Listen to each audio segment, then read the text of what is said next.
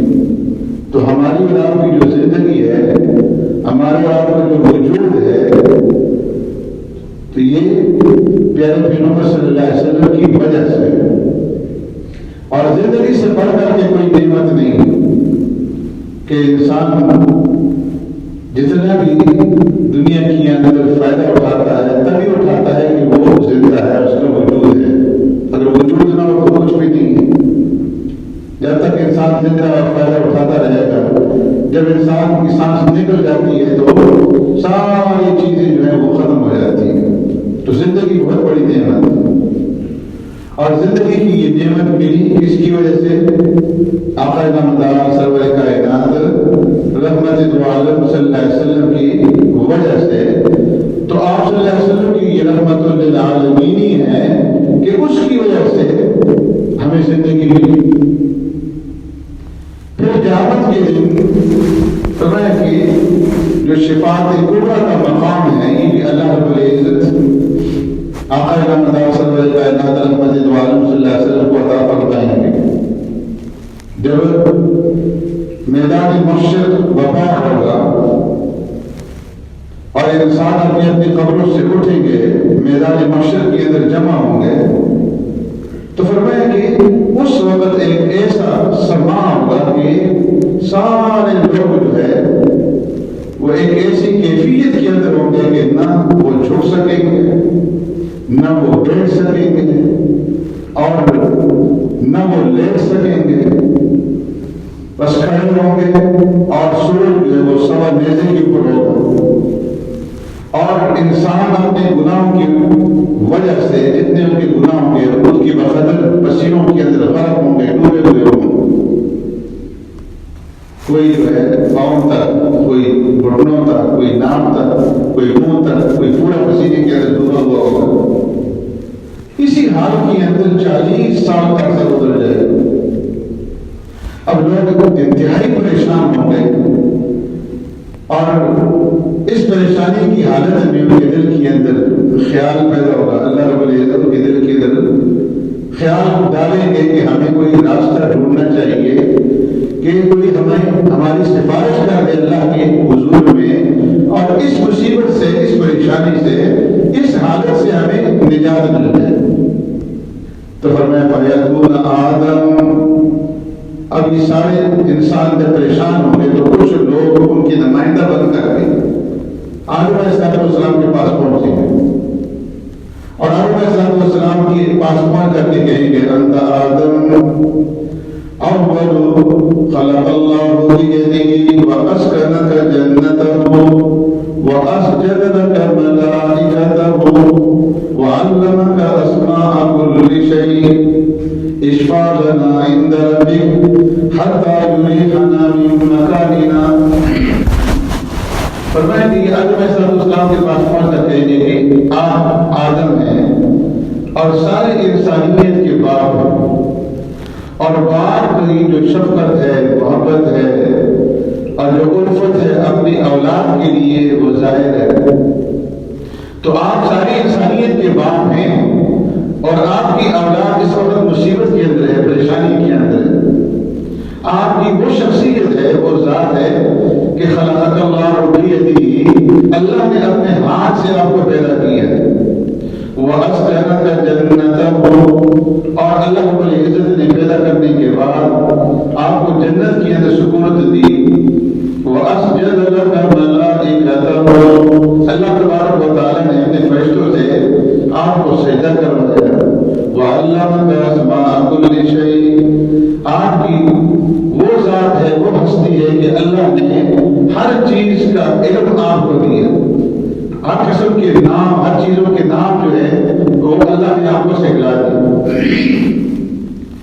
تو اس لیے ہم آپ کے پاس آئے ہیں کہ اشفع لنا عند ربک حتی یریحنا من مکاننا، کہ آپ اپنے رب کے پاس ہماری سفارش کریں، شفاعت کریں کہ اس مصیبت سے، اس جگہ سے ہمیں نجات مل جائے، ہمارا حساب کتاب شروع ہو جائے۔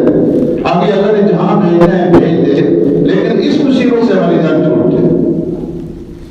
تو آدم علیہ السلام نے فرمایا کہ عرض کریں گے لست هناكم، وفي روایت لست لا، ويذكر خطيئته التي أصاب أهله من الشجرة وقد نهي عنها۔ آدم علیہ السلام فرمائیں گے کہ یہ میری طاقت نہیں ہے، میرا منہ نہیں ہے کہ میں تمہاری اللہ کے سامنے جا کر کے سفارش کر سکوں، شفاعت کر سکوں۔ پر میں اس موقع پہ آدم علیہ السلام کو اپنی وہ خطا یاد آ جائے گی، اپنی وہ لغزش یاد آ جائے گی کہ اللہ رب العزت نے جب آدم علیہ السلام کو جنت کے اندر داخل کیا تھا تو ساتھ ہی فرما دیا تھا کہ وَلَا تَقْرَبَا هَٰذِهِ الشَّجَرَةَ فَتَكُونَا مِنَ الظَّالِمِينَ، کہ آدم جنت کے اندر رہو اور جو چیز چاہے کھاؤ پیو، لیکن اس ایک درخت کے قریب نہیں جانا جو کیوں کا درخت ہے، اس کے پاس نہیں آنا، اس کے قریب بھی مت پھٹکنا۔ اگر آپ اس درخت کے پاس چلے گئے اور اس درخت کا میوہ کھا لیا فَتَكُونَا مِنَ الظَّالِمِينَ، تو آپ اپنے پر ظلم کریں گے۔ اب آدم علیہ السلام جب جنت میں رہ رہے تھے فَوَسْوَسَ لَهُمَ الشَّيْطَانُ، تو شیطان جو ہے وہ آدم علیہ السلام کے پاس پہنچا اور جا کر کے انہیں تعبیر کی، ان کے سامنے انہیں تعبیر کے طور پر بتلایا کہ اللہ نے آپ کو اس درخت کے پاس جانے سے اس لیے منع کیا تھا کہ اس وقت آپ نئے نئے جنت کے اندر آئے تھے، آپ کے اندر استعداد نہیں تھی، اور اس درخت کے کھانے کا فائدہ یہ ہے کہ جو آدمی اس درخت کا پھل کھا لیتا ہے تو اس کو ہمیشہ ہمیشہ کی زندگی مل جاتی ہے، دوامی زندگی مل جاتی ہے۔ اندر وہ صلاحیت استعداد پیدا ہو چکی ہے، اب آپ اس درخت کو کھا سکتے ہیں۔ تو آدم علیہ السلام سے لغزش ہوئی، معصیت نہیں ہوئی۔ ایک ہوتی ہے معصیت، نافرمانی، اور ایک ہوتی ہے لغزش، خطا۔ تو فرمایا کہ معصیت نہیں کی، اللہ کے حکم کی خلاف ورزی نہیں کی، لیکن تعبیر کے طور پر شیطان نے جو ان کو سمجھایا، آدم علیہ السلام سے خطا اتحادی ہو گئی اور آپ نے اس درخت کا پھل جو وہ کھا لیا۔ تو آدم علیہ السلام کو اس وقت افراطی وہ خطا یاد آ جائے گی، فرمایا کہ میرا منہ نہیں ہے کہ میں تمہاری اللہ کے سامنے جا کر کے سفارش کر سکوں۔ فرمایا کہ اس وقت کہیں گے نفسی نفس، مجھے آج اپنی پڑی ہوئی ہے۔ اگر اللہ مجھ سے پوچھ لے کہ یارو تم نے وہ پھل کیوں کھایا تھا، تو میں کیا جواب دوں؟ میں تو سفارش نہیں کر سکتا۔ وَلَٰكِنِ طُولُوحًا فَإِنَّهُ أَوَّلُ نَبِيٍّ بَعَثَهُ اللَّهُ إِلَى الْأَرْضِ۔ تم جاؤ نوح علیہ السلام کے پاس، اس لیے کہ نوح علیہ السلام وہ پہلے نبی ہیں کہ جن کو اللہ رب العزت نے اہل زمین کی طرف جو ہے مبعوث کیا ہے، بھیجا ہے۔ وہ تمہاری جان سفارش کریں گے اللہ رب العزت کے سامنے۔ اب یہ لوگ نوح علیہ السلام کے پاس آئیں گے، فَيَأْتُونَ نُوحًا فَيَقُولُ لَسْتُ هُنَاكُمْ۔ نوح علیہ السلام کے پاس آ کر کے وہ اپنی سفارش پیش کریں گے، درخواست پیش کریں گے، لیکن نوح علیہ السلام بھی انکار کر دیں گے اور فرمائیں گے کہ میں اس کی طاقت نہیں رکھتا، اہلیت نہیں رکھتا، میرا منہ نہیں ہے کہ میں اللہ کے سامنے آ کے تمہاری سفارش کر سکوں۔ وَيَذْكُرُ خَطِيئَتَهُ الَّتِي أَصَابَ سَوَالَهُ رَبُّهُ بِغَيْرِ عِلْمٍ۔ فرمایا کہ نوح علیہ السلام کو اپنی وہ خطا یاد آ جائے گی کہ نوح علیہ السلام نے بغیر غور و فکر کے اللہ رب العزت سے ایک سوال کر دیا تھا، اور وہ سوال کیا تھا کہ جب اللہ رب العزت نے نوح علیہ السلام کو حکم دیا کہ اے نوح اب میرا عذاب آنے والا ہے، 950 سال تک نوح علیہ السلام نے تبلیغ کی، لوگوں کو اللہ کی طرف بلایا، لیکن سوائے چند لوگوں کے 80 یا 82 آدمیوں کے کوئی آدمی آپ کے اوپر ایمان نہیں لائے۔ تو اس وقت نوح علیہ السلام نے اللہ سے درخواست کی کہ اللہ اب یہ لوگ ماننے والے نہیں ہیں، آپ ان کو تباہ کر دیں۔ اللہ نے حکم دیا کہ نوح کشتی بناؤ، اور جب کشتی تیار ہو گئی تو اس وقت اللہ رب العزت نے فرمایا کہ تم جو لوگ تمہارے اوپر ایمان لائے ہیں ان کو، اور جو تمہارے اہل ہیں، گھر والے ہیں ان کو، اور پھر مخلوقات میں سے ہر چیز کا جوڑا جو ہے اس کو اس کشتی کے اندر سوار کرو۔ لیکن اے لوگ یاد رکھنا، وَلَا تُخَاطِبْنِي فِي الَّذِينَ ظَلَمُوا إِنَّهُمْ مُغْرَقُونَ، کہ جو ظالم ہیں، جنہوں نے کفر کیا ہے، جو ایمان کے اندر داخل نہیں ہوئے، جب میرا عذاب آ جائے تو اس وقت پھر وَلَا تُخَاطِبْنِي فِي الَّذِينَ ظَلَمُوا، پھر مجھ سے ان ظالموں کے بارے میں سفارش نہ کرنا، خطاب نہ کرنا، اس لیے کہ إِنَّهُمْ مُغْرَقُونَ، میں ان کو غرق کروں گا، ڈبو دوں۔ اب جب نوح علیہ السلام کشتی میں سوار ہو گئے، اللہ کا عذاب پانی کی شکل کے اندر آ گیا، تو اس وقت نوح علیہ السلام کے جو بیٹے تھے وہ بھی کافروں کے ساتھ تھے، ایمان نہیں لائے تھے۔ تو نوح علیہ السلام نے بیٹے کو آواز دی، وَنَادَىٰ نُوحٌ ابْنَهُ يَا بُنَيَّ ارْكَب مَّعَنَا وَلَا تَكُن مَّعَ الْكَافِرِينَ، اے بیٹے آؤ ہمارے ساتھ کشتی میں سوار ہو جاؤ، ایمان لے آؤ اور کافروں کے ساتھ شریک مت ہو۔ تو بیٹے نے جواب دیا کہ میں تمہارے ساتھ نہیں آ سکتا، اور میں اس عذاب سے اپنے آپ کو بچا لوں، میں پہاڑ کے اوپر چڑھ جاؤں گا اور پہاڑ کے اوپر چڑھ کر کے پانی سے اپنے آپ کو بچا لوں گا۔ ابھی یہ باتیں ہو رہی تھی کہ اتنے میں پانی کی ایک لہر آئی اور بیٹا اس کا غرق ہو گیا۔ تو نوح علیہ السلام نے بعد میں اللہ سے جب کشتی کھڑی ہو گئی تو اللہ سے سوال کیا کہ اے اللہ، ان ابنی من اہلی وان وعدک الحق وانت احکم الحاکمین، اے اللہ میرا بیٹا میرے اہل میں سے تھا اور آپ کا یہ وعدہ تھا کہ میں آپ کے اہل کو غلط نہیں کروں گا، اور آپ کا وعدہ سب سے زیادہ سچا ہے۔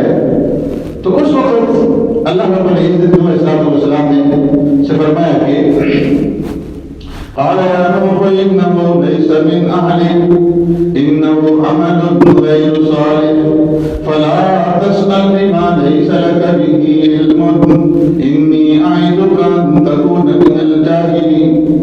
اے نوح تمہارا بیٹا تمہارے اہل میں سے نہیں تھا. کیوں؟ إنه عمل غير صالح، اس لیے کہ اس کے اعمال ٹھیک نہیں تھے، وہ کفر کے اوپر تھا اور اس نے ایمان قبول نہیں کیا تھا. اس لیے فلا تسألنی ما ليس لك به علم إني أعظك أن تكون من الجاهلين. جاہل والی باتوں کو چھوڑ دو اور جس چیز کے بارے میں آپ کو علم نہ ہو اس کے بارے میں مجھ سے سوال نہ کرو.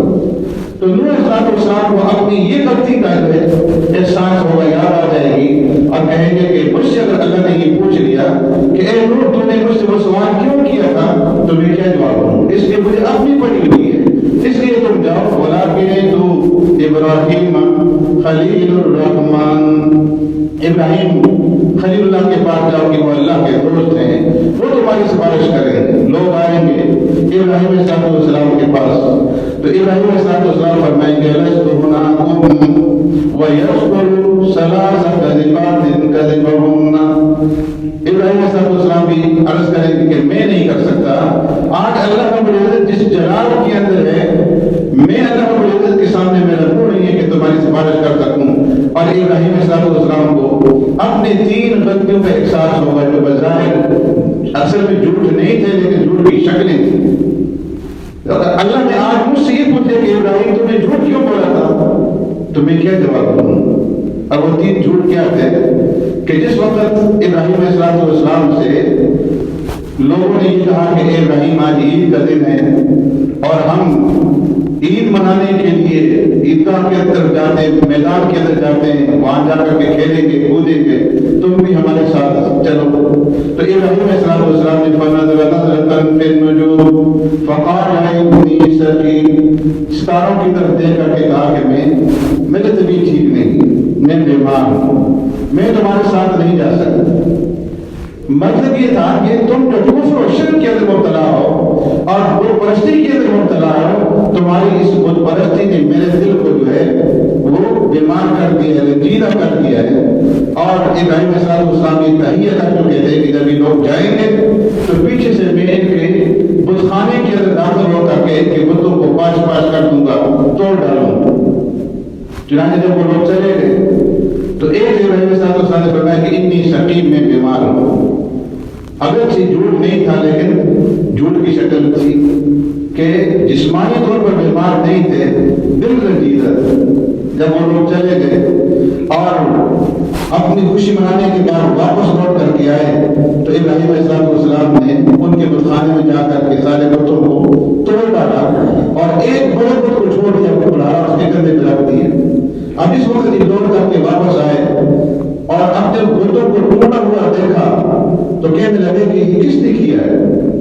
تو کسی نے کہا کہ ایک نوجوان ہے یقال له ابراہیم، جس کا نام ابراہیم ہے اور وہ ہمارے خدا کو برا بھلا کہتا رہتا ہے، تو یہ اسی کا کام ہو سکتا ہے. تو بادشاہ نے نمرود نے حکم دیا فأتوا به على أعين الناس لعلهم يشهدون.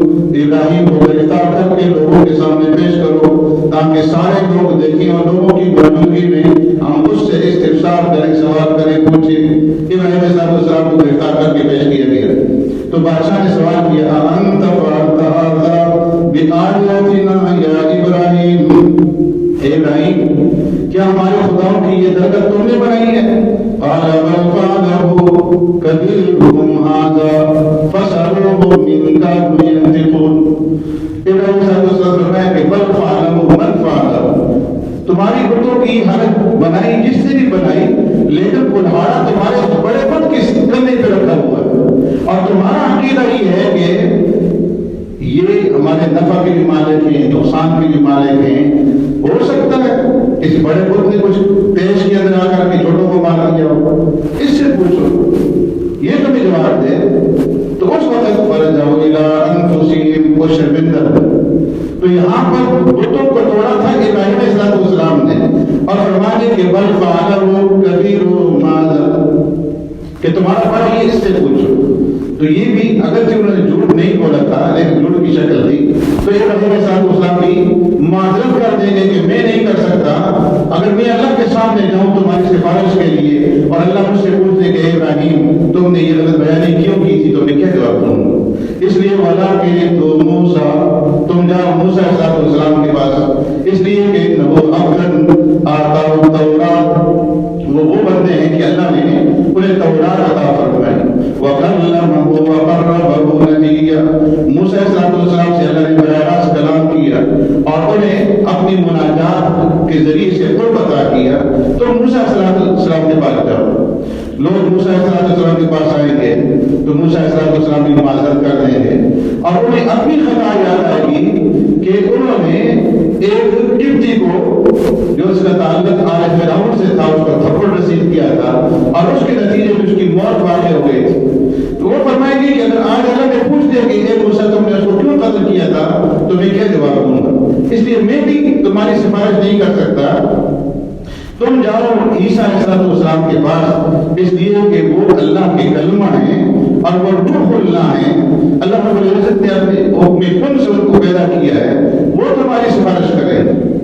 تو فرمایا کہ لوگ آئیں گے عیسیٰ علیہ السلام کے پاس تو عیسیٰ علیہ السلام بھی معذرت کر دیں گے اور کہیں گے کہ تم جاؤ محمد صلی اللہ علیہ وسلم کے پاس، فَإِنَّهُ عَبْدٌ غَفَرَ اللَّهُ لَهُ مَا تَقَدَّمَ مِن ذَنبِهِ وَمَا تَأَخَّرَ، کہ محمد صلی اللہ علیہ وسلم وہ شخصیت ہیں کہ اللہ رب العزت نے ان کے اگلے پچھلے سارے گناہوں کو معاف فرما دیا ہے، اور وہ اللہ کے حبیب ہیں، خاتم الانبیاء ہیں، وہ تمہاری سفارش کریں گے۔ اب فرمایا کہ سارے لوگ آئیں گے پیارے پیغمبر صلی اللہ علیہ وسلم کی خدمت میں اور آپ سے درخواست کریں گے، تو آپ صلی اللہ علیہ وسلم ارشاد فرمائیں گے انا لہا، میں تمہاری سفارش کروں گا اور میں اس کا حقدار ہوں کہ میں تمہاری سفارش کروں۔ تو اس وقت شفاعت کبریٰ کا جو مقام ہے، مقام محمود، وہ اللہ رب العزت آقا نامدار سرور کائنات رحمت عالم صلی اللہ علیہ وسلم کو عطا فرمائیں گے، اور آپ صلی اللہ علیہ وسلم اللہ کی بارگاہ میں حاضر ہوں گے، اللہ رب العزت اجازت دیں گے، اور جس وقت بارگاہ خداوندی میں آپ کی حاضری ہوگی تو آپ تعظیماً سجدے کے اندر چلے جائیں گے، اور فرمائیں کہ 7 دن اور 7 رات تک آپ صلی اللہ علیہ وسلم سجدے میں پڑے رہیں گے، اللہ کی حمد و ثنا بیان کریں گے، اور 7 دن اور 7 راتوں کے بعد اللہ رب العزت فرمائیں گے یا محمد ارفع رأسک وسل تعطى واشفع تشفع وقل تسمع، اے محمد صلی اللہ علیہ وسلم سجدے سے اپنا سر اوپر اٹھائیے اور کہیے، آپ جو کچھ کہیں گے ہم سنیں گے، آپ جس کی سفارش کا کہیں گے ہم اس کی سفارش قبول کریں گے، اور جس چیز کا آپ سوال کریں گے آپ کو دیا جائے گا۔ تو اس وقت جب پیغمبر صلی اللہ علیہ وسلم سجدے سے سر اٹھائیں گے اور کہیں گے یا رب امتی یا رب امتی یا رب امتی، تو اللہ رب العزت اس وقت پیارے پیغمبر صلی اللہ علیہ وسلم کو ایسے کلمات سکھائیں گے کہ جن کلمات کے ذریعے سے آپ اللہ کی حمد و ثنا بیان کریں گے، اور پھر سارے انسانیت کے جتنے بھی صلحاء ہیں اور جتنے بھی اہل ایمان ہیں ان کے حق میں سرکار صلی اللہ علیہ وسلم سفارش اور شفاعت کریں گے، اور آپ صلی اللہ علیہ وسلم کی سفارش اور شفاعت سے حساب کتاب کا سلسلہ جو ہے وہ شروع ہو جائے گا۔ تو اس لیے فرمایا کہ آپ میدان محشر کے اندر بھی مقام محمود پر فائد ہو کر کے آپ کی جو رحمت للعالمین ہے اس سے سارے انسان جو ہیں وہ مستفید ہوں گے، اور آپ کی سفارش اور شفاعت سے حساب و کتاب کا سلسلہ شروع ہوگا، اور بعد میں پھر کئی مرتبہ آپ صلی اللہ علیہ وسلم سفارش و شفاعت کریں گے اور اپنی امت کے لوگوں کو دوزخ سے نکال کر کے جنت کے اندر پہنچائیں گے۔ تو اس لیے فرمایا وما ارسلناک الا رحمۃ للعالمین، میرے محبوب ہم نے آپ کو رحمت للعالمین بنا کر کے بھیجا ہے۔ کہ آپ کی رحمت للعالمین کا سلسلہ کہاں سے شروع ہوتا ہے؟ عالم ازل سے، اور عالم ازل سے ہوتے ہوئے عالم دنیا، اور پھر عالم دنیا سے عالم حشر کے اندر بھی آپ صلی اللہ علیہ وسلم کی رحمت للعالمین کا یہ سلسلہ فرمایا کہ جاری اور ساری رہے گا، اور آپ کی رحمت عامہ ہوگی کہ جو کسی خاص طبقے کے لیے نہیں ہوگی بلکہ ساری انسانیت کے لیے ہوگی۔ اور فرمایا کہ پھر سب سے پہلے میں ہی ہوں گا اول من یدخل باب الجنہ، کہ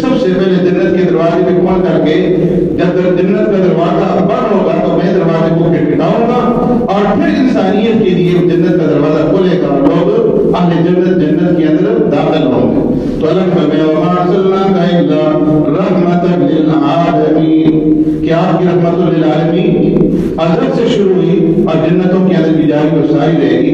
رحمت للعالم نہیں فرمایا, رحمت للعالمین فرمایا کہ انسانوں کے لیے بھی ہے, جنات کے لیے بھی ہے, حیوانات کے لیے بھی ہے, فرشتوں کے لیے بھی ہے, اور شجرات و حجرات اور دیگر مخلوقات کے لیے ہے. تو ساری کائنات کے لیے آپ صلی اللہ علیہ وسلم رحمت للعالمین ہیں. اور آپ صلی اللہ علیہ وسلم ہی کی مربوط منت ہمیں یہ زندگی ملی ہے. تو اس لیے جو اتنی بڑی ہستی ہو, فرمایا کہ ہمیں دنیا اور آخرت کی کامیابی اسی ہستی کی اتباع کے اندر ملے. اور اس کی پوری امت کا اتفاق ہے کہ بغیر نبی کریم صلی اللہ علیہ وسلم کی اتباع اختیار کیے ہوئے اگر کوئی آدمی یہ چاہتا ہے کہ مجھے اللہ کے ہاں مقام قرب مل جائے, اللہ کی محبت مجھے مل جائے, تو فرمایا ایسا کبھی نہیں ہو سکتا. اس لیے کہ اللہ نے خود راستہ دکھلا دیا ہے کہ اگر تم میرا قرب حاصل کرنا چاہتے ہو اور میرے محبوب بننا چاہتے ہو اور میرے محبت کا حصول چاہتے ہو, قل ان کنتم تحبون اللہ فاتبعونی یحببکم اللہ. میرے محبوب آپ لوگوں سے کہہ دیجئے ان کنتم تحبون اللہ, اگر تم اللہ سے محبت کرنا چاہتے ہو, فاتبعونی, تو محبت کا ایک ہی راستہ ہے کہ میری اتباع اختیار کر لو, میرے طریقے کو اپنا لو. یحببکم اللہ, تو اس کے نتیجے میں اللہ تم سے محبت کریں گے. وَيَغْفِرْ لَكُمْ ذُنُوبَكُمْ, اللہ تمہارے گناہوں کو معاف فرما دیں گے. اور فرمایا لَقَدْ كَانَ لَكُمْ فِي رَسُولِ اللَّهِ أُسْوَةٌ حَسَنَةٌ, تمہارے لیے ماڈل اور تمہارے لیے نمونہ کون ہے؟ اللہ کے رسول صلی اللہ علیہ وسلم, کہ اپنی زندگی آپ صلی اللہ علیہ وسلم کے اسوہ حسنہ کے مطابق گزارو گے تو اس دنیا کے اندر بھی کامیاب ہو جاؤ گے, قبر کے اندر بھی کامیابی ملے گی, اور عالم حشر کے اندر بھی کامیابی ملے گی. تو کامیابی کا صرف ایک ہی راستہ ہے آپ صلی اللہ علیہ وسلم کی اتباع کا. اللہ رب العزت نبی محمد صلی اللہ علیہ وسلم کی صحیح معنی میں ہمیں اتباع کرنے کی توفیق نصیب فرمائے. وآخر دعوانا الحمدللہ رب العالمین.